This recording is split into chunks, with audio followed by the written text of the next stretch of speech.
आमच्या घराचे ते सदस्य असल्यासारखेच होते. त्यांनी मंत्रिमंडळाने शपथ घेतली की पहिला फोन आमच्या वडिलांना आहे आणि त्यांनी कुठलाही सांगितलेला शब्द आमच्या वडिलांनी कधी खाली केला गेला नाही. त्यांना ज्यावेळेला आयुर्वेद कॉलेजची स्थापना करायची होती त्याला इमारती उपलब्ध करून दिल्या. ज्या ज्या गोष्टीमध्ये आम्ही एकत्र काम केलेलं आहे इथं बघितलेलं आहे की व्यक्तिगत संबंधांबरोबर राजकीय संबंध सुद्धा त्यांनी तसेच जोपासले आणि त्याच्यामुळे अनेक राजकीय नेते हे त्यांना आपला जवळचा मानत होते. त्याच्यामध्ये प्रवीणभाईंनी उल्लेख केला वसंतदादांचे अतिशय जवळचे ते सहकारी होते आणि त्यावेळेला आमच्याकडे रत्नागिरी जिल्ह्यामध्ये म्हणजे पंचायत समितीच्या अगोदर सभापती झाले, त्याच्यानंतर जिल्हा परिषदेचे अध्यक्ष झाले, जिल्हा बँकेचे अध्यक्ष होते. एकाच वेळेला राजकारण आणि सहकार याची मोठ ही भाईसाहेबांनी त्या ठिकाणी बांधलेली होती.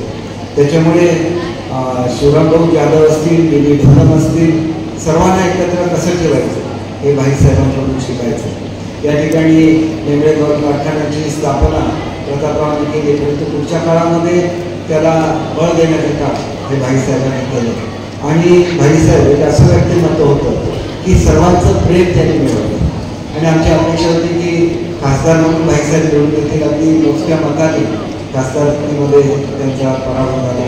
परंतु विधान परिषदेवर सातत्याने त्यांनी आमच्या भागाचं नेतृत्व केलं. महाराष्ट्र राज्याचे महसूल मंत्री, आरोग्यमंत्री, त्याच्यानंतर आज आपण जे खार बंधारे बघतो त्याचं सुद्धा मोठं श्रेय हे भाईसाहेबांना आहे.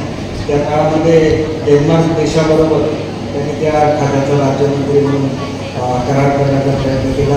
पुढच्या काळात प्रवीणभाईंनी सुद्धा ते खातं बघितलेलं होतं. पण सगळ्यात मोठं त्यांचं योगदान जे सिंधुदुर्ग जिल्ह्याला आहे ते त्यांनी उभी केलेली आरोग्य सेवा. प्रत्येक गावामध्ये त्यांनी PSC उभ्या केल्या, प्रत्येक पंचक्रोशीमध्ये उभ्या केल्या आणि त्याच्याबरोबर प्रत्येक ठिकाणी हायस्कूल सुरू केले. स्वतः शिक्षक म्हणून त्यांची ही जबाबदारी होती. पुढच्या काळामध्ये अनेक ग्रामीण भागामध्ये जी हायस्कूल उभी राहिली याच्या परवानग्या त्या स्वतः भाईसाहेबांनी दिलेल्या. एवढंच नाही तर त्या काळामध्ये त्यांच्या इमारती उभं राहताना सुद्धा त्यांना मदत करण्याचं काम हे भाईसाहेबांनी केलेलं होतं. आणि जीवनामध्ये अनेक प्रसंग येतात, त्याच्यामध्ये प्रसंगी आरोप झाले त्याला ते एवढेच सेन्सिटिव्ह होते की त्यांना ते सहनही झालं नाही. पुढच्या काळामध्ये कोर्टाने त्यांना निर्दोष मुक्त केले त्या आरोपातून, परंतु ते बघायला भाईसाहेब आमच्यामध्ये नव्हते.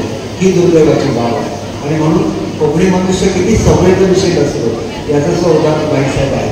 आणि म्हणून त्यावेळेला हार्ट अटॅक आला. मला आठवतं विकासभाईने आठवतं स्वतः चालत हॉस्पिटलमध्ये कदाचित एवढा त्रास न घेता गेले असते तर कदाचित त्यांचा जीव वाचू शकला असता आणि पुढच्या काळामध्ये पुन्हा एकदा राजकारणामध्ये ते झेप ते घेऊ शकले असते. ही वस्तुस्थिती आहे. आणि म्हणून जे असे राजकीय नेते आहेत की ज्यांनी खऱ्या अर्थाने या कोकणाचं नेतृत्व केलं त्याच्यामध्ये ज्याप्रमाणे बाळासाहेब सावंत आहेत त्यांच्या एवढाच मोठा पद आणि त्याच्या एवढाच मान हा महाराष्ट्रामध्ये भाईसाहेब सावंतांना होता. आणि त्याच्यामुळे या त्यांच्या 101व्या जयंतीनिमित्त मी त्यांना मनपूर्वक अभिवादन करतो. विकासभाईंनी त्यांचं शैक्षणिक काम अखंडपणे सुरू ठेवलेलं आहे. मित्रांनी सुद्धा मध्यंतरी मला वाटलेलं होतं की राजकारणामध्ये त्यांना काहीतरी करतील, परंतु व्यवसायामध्ये सुद्धा त्यांनी तेवढीच उंची गाठलेली आहे.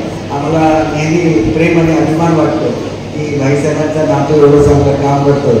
आणि विकासभाई तुम्हाला सुद्धा तब्येतीची काळजी घेतली पाहिजे.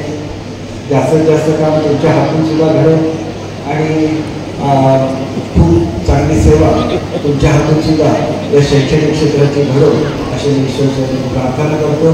राजकीय वार्ता म्हणून विकासभाईंनी सुद्धा सभापती म्हणून जिल्हा परिषदेमध्ये काम केलेलं आहे, तेवढंच तर्फेने काम केलेलं आहे. चांगलं आयुष्य आरोग्य त्यांना लाभो अशी ईश्वराची प्रार्थना करतो. आणि प्रत्येक यशस्वी नेत्याच्या मागे एक स्त्री असते आणि काकीने ती भूमिका अत्यंत समर्थपणे त्या काळात केलेली होती. मला असं आठवतं की आलेल्या प्रत्येकाचं आदरचित्य हे त्यांनी स्वतः केलेलं आहे. कधी आपण एखाद्या मोठ्या मंत्र्यांची पत्नी आहे ते त्यांनी कधी आपल्या मनामध्ये येऊ दिलं नाही आणि तो साधेपणा त्यांनी शेवटपर्यंत काय ठेवला. त्यांच्यासुद्धा स्मृतीला अभिवादन करतो. पुन्हा एकदा भाईसाहेब साहेबांना अभिवादन करून माझे दोन शब्द संपवतो. जय हिंद.